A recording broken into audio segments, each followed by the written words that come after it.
Добрый день, дорогие пекари! Сегодня с вами будем печь матна-каш. Это лепешки, которые многие очень любят. И я решила сделать их по своему рецепту.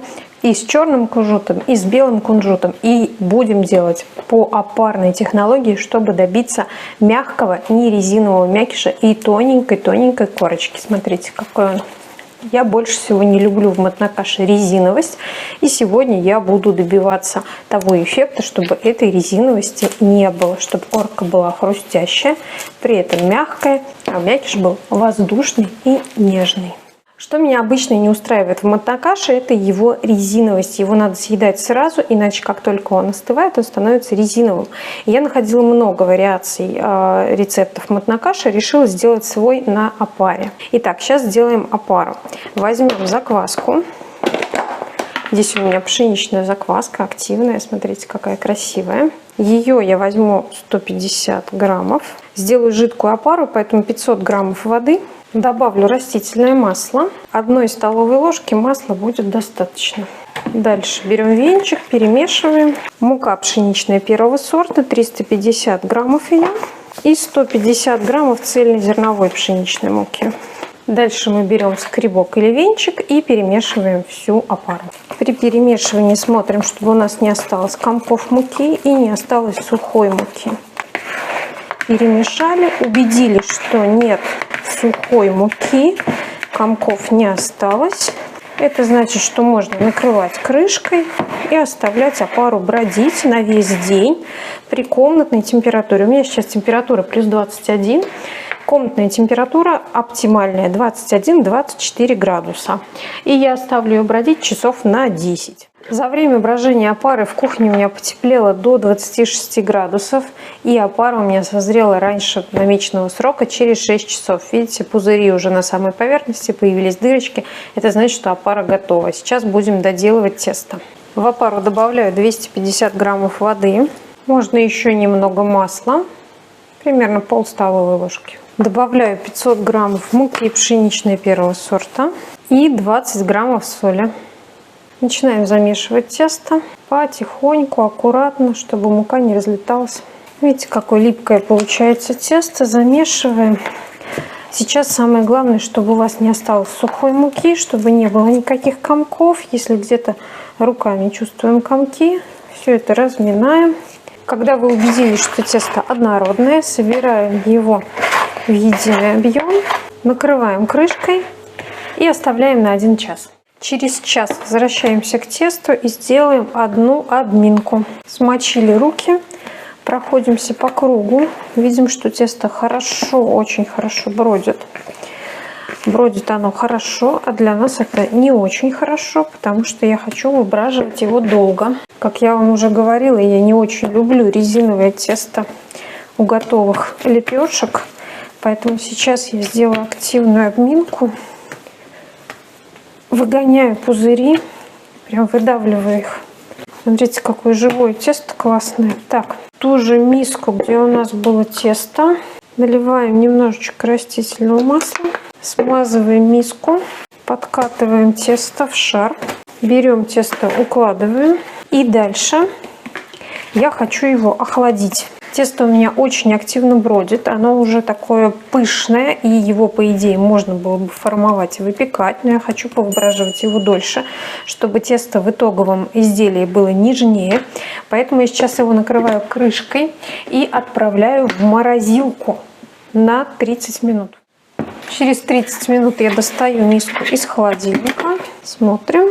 Тесто у меня, естественно, не замерзло, но хорошо остыло. И я убираю его в холодильник на самую холодную нижнюю полку. Там у меня плюс 5 градусов до завтрашнего дня. Сейчас у меня 6 часов вечера, почти 7. До завтрашнего дня утром будем формовать. Сейчас у меня 8 утра, то есть тесто у меня провело в холодильнике 13 часов. Смотрите, как оно поднялось до самого верха миски. Сейчас будем формовать. Берем немного растительного масла, промазываем слегка растительным маслом. Растительное масло позволит ползти тесто по бумаге, когда мы будем формовать матна-каш. Также смазываем слегка стол, на который будем выкладывать тесто. Смотрите, выложила я тесто. Смотрите, какое оно пышное, ноздрястое. немножко его собираем. Посмотрите, какие огромные пузыри. И сейчас будем делить на 4 части. Поделили пополам. И еще раз делим пополам. Можно взвесить, чтобы кусочки у вас были одинаковые. Примерно по 450 граммов. Ну, такие у меня получаются кусочки. Мы берем каждый и слегка подформовываем в такой шарик. Округляем. Делается это очень быстро. Когда у нас все подформовано, мы берем бумагу и укладываем наши заготовки на бумагу. Смотрите, дальше важно, чтобы поверхность у нас не заветрилась. То есть мы либо водичкой, чуть-чуть мокрыми руками, либо можно чуть-чуть маслом сбрызнуть, смазать. И дальше нужно чем-то накрыть, чтобы не заветрились. Можно полотенцами, но полотенца имеют такое свойство прилипать. Поэтому я буду накрывать пищевой пленкой. Можно взять 4 кусочка. Я взяла, наоборот, одну большую пленку, смазала ее подсолнечным маслом. Накрываем так, чтобы у нас чуть-чуть было пространство.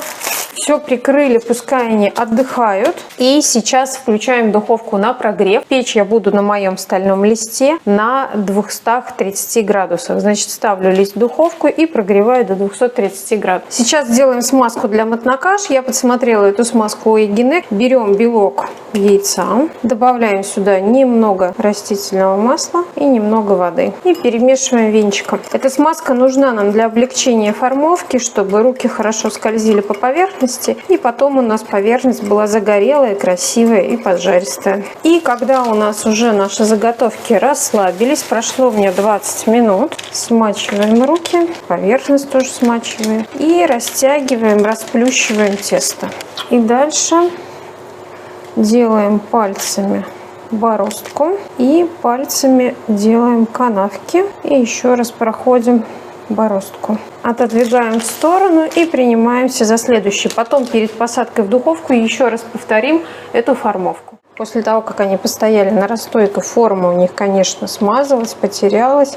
Поэтому проходимся снова смоченными либо смазанными руками. Делаем глубокую бороздку. Дальше можно посыпать кунжутом, не посыпать, как вы любите. Взяла черный кунжут, немножко посыплю. Не забывайте поставить пар. На дно я поставила миску с кипятком, не стала это показывать. Сразу ставим миску с кипятком и отправляем сформованный наш мотнокаш на примерно 25 минут на температуре 230 градусов. Пеку я на стальном листе. Пеките либо на камне, либо на обратной стороне противня. Ну все, у меня духовка сигналит, что она готова. Отправляю выпекаться. За 25 минут мотнокаш у меня испекся. Сейчас очень горячий. Оставляю его на решетке для остывания. И потом с вами обязательно его попробуем. Давайте смотреть, что же у меня получилось. Я уже оторвала кусок лепешки. По формовке есть более успешные варианты, есть менее успешные. Здесь больше похоже на мотнокаш, здесь немного расплылось, здесь тоже у меня пузырь. Здесь поровнее. Эти пока еще теплые с черным кунжутом, с белым уже остыли. Смотрите, корочка тонкая, хрустящая. Здесь чуть подгорел пузырь, но тем не менее корка хрустящая. Я добилась того эффекта, которого я хотела. Я не люблю резиновый мякиш. И в покупном мотнокаше мне всегда не нравится, что как только он остыл, он становится дубовый и резиновый. Здесь вот эти первые лепешки выпеченные у меня уже остыли. У них довольно нежный мякиш. И у них тонкая корочка. Легкая кислинка во вкусе за счет того, что я долго выбраживала. Но у меня зато получился мягкий, не резиновый мякиш. И хорошая тонкая корочка. Испеките мотнокаш по этому варианту рецепта. Он не классический, наверняка кто-то будет меня критиковать, но какая разница, если я добилась того эффекта, которого хотела. Испеките, попробуйте, напишите свои впечатления, обязательно подписывайтесь на канал, ставьте лайки, рекомендуйте мой канал своим друзьям. Будем с вами печь, испечем еще много всего интересного.